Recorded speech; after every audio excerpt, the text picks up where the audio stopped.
Hello there and welcome to today's video. This is the reference of Spider-Man that I'm going to be using for today's drawing. Today there is a special reason why I am drawing Spider-Man. This is for my friend's birthday that is coming up and I am drawing this as a gift for her. She is such a big fan of Spider-Man, just like I am. I had a bit of struggle trying to decide of what image I should reference from for Spider-Man's pose, as I wanted to show enough of his outfit, but I also wanted to have you could see his face, as in, of course, most pictures he had his mask on. But for this one I wanted you to see his face, and so I kind of combined two reference images together.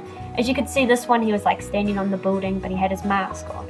So I just looked at another image of him like smiling and I just copied like that face onto it. And I thought he looked pretty cool holding Captain America's shield. And I actually can't remember if he was standing on the building. It's been a long time since I've watched Civil War, so I'll have to rewatch that. And as you can see now, I've got lots of colour swatches on the side of Spider-Man. So what I did was opened another picture in Critter and just used the colour swatch tool to then put that on my piece of paper.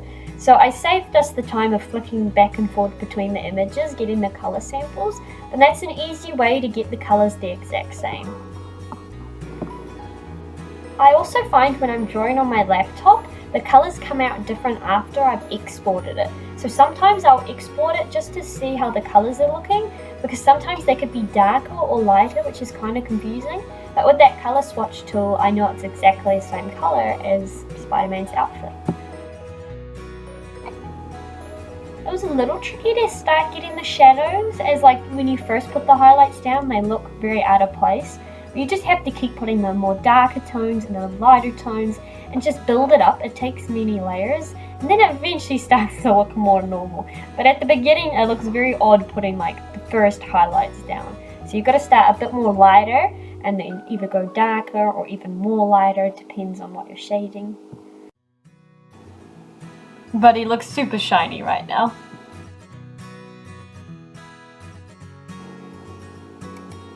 Now it's time to start colouring in the shield. I have a lot of trouble with this, trying to make it look round, you know, without making the lines go like all over the place. It's a very awkward kind of shape to draw without getting it looking very messy. So it took me quite a long time.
I will say the tricky thing with drawing digital art is keeping track of your layers. And what I mean by that is, so if I draw the red of his Spider-Man outfit and then I draw his face, I want to draw those in two separate layers, so if I need to go back and draw on his red colour, it won't go over the face that I've already laid down. But it's very hard trying to keep track of all those layers, so on Critter you can name them. I normally forget, and then I have like 20 layers, and then there's this one dot on one of the pages and I cannot find it. So it's really good to keep track, although I do not do it myself. I try some days it better than others, but it's really good to like name them and have specific colors on which layer, and so it just makes things easier. As you can probably tell from the whole time I've been shading this face, I had such trouble trying to get it to look not terrifying. Like his face, the lines, was just because I didn't want to go for realism, because I'm not that skilled in that, and that takes many hours. But I didn't want to go like, super cartoon either. So I went for like semi-realism, but like I wanted it to, you could kind of see Tom Holland in it, but then you also kind of can't, because it's, it was very tricky to get that face right. I eventually did, but I will say I struggled so hard with that.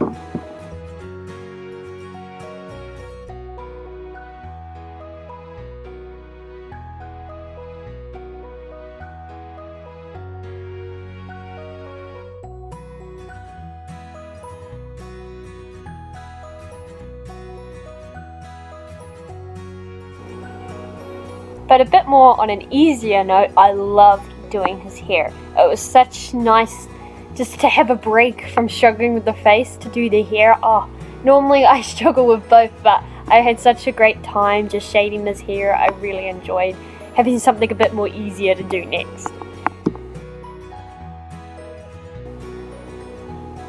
Now the eyes, of course, was another tricky thing to do, because I wasn't sure, since none of their face has black outline, to do the eyes black outline, but I decided to do it anyway. And his eyes were looking good for quite a while, until I tried to add in the highlights, and then they looked a bit terrifying, so I was like, what, I'll give it a break and come back to it. And then I liked it much more better when I came back.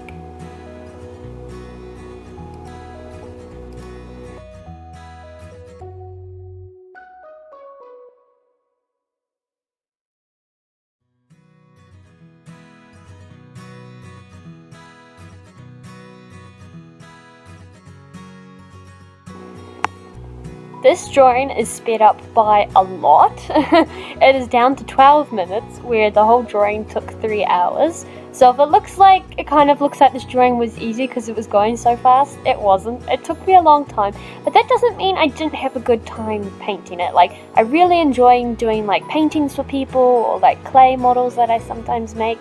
I really like making something more personalized to them. So even though I struggled in certain times, or it took me a really long time, I really enjoy it. I love giving people homemade personalized gifts, and I hope she likes it, and I really like it too, so I'm probably going to print one out for myself on my wall since I love Spider-Man. But yeah, I really enjoy it, even though there's frustrating times. You get over it, and there's going to be an end to it, and I really love doing it for people.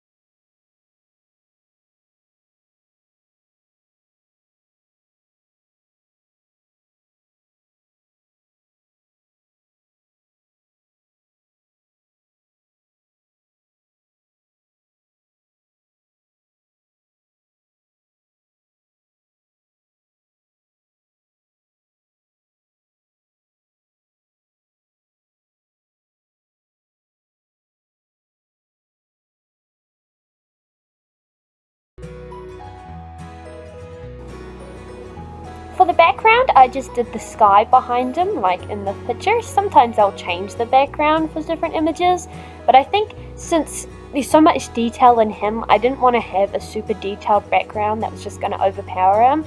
So just more of a simple background looks nicer, in my opinion.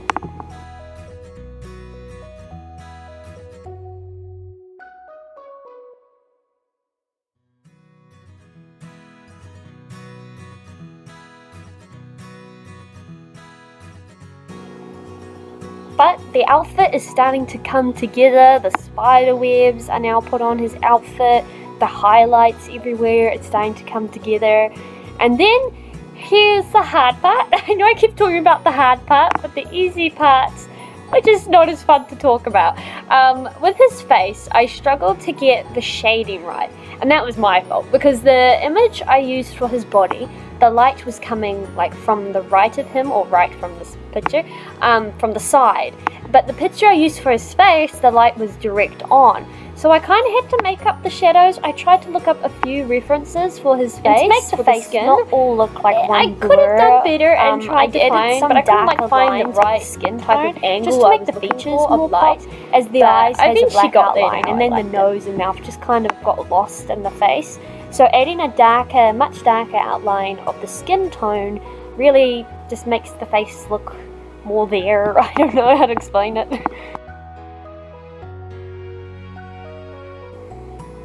And after looking at some different face references again with the light, I went back and changed some shadows around again.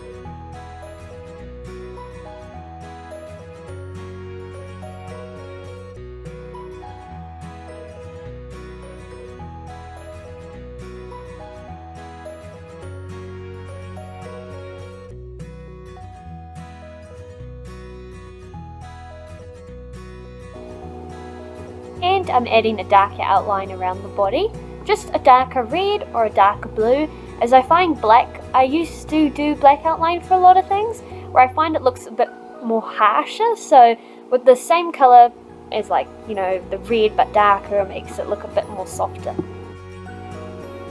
Outlining the shield was the hardest thing to outline, so it does make me feel a little dizzy looking at the picture going on the side, but it was easier to get the angle right to outline it.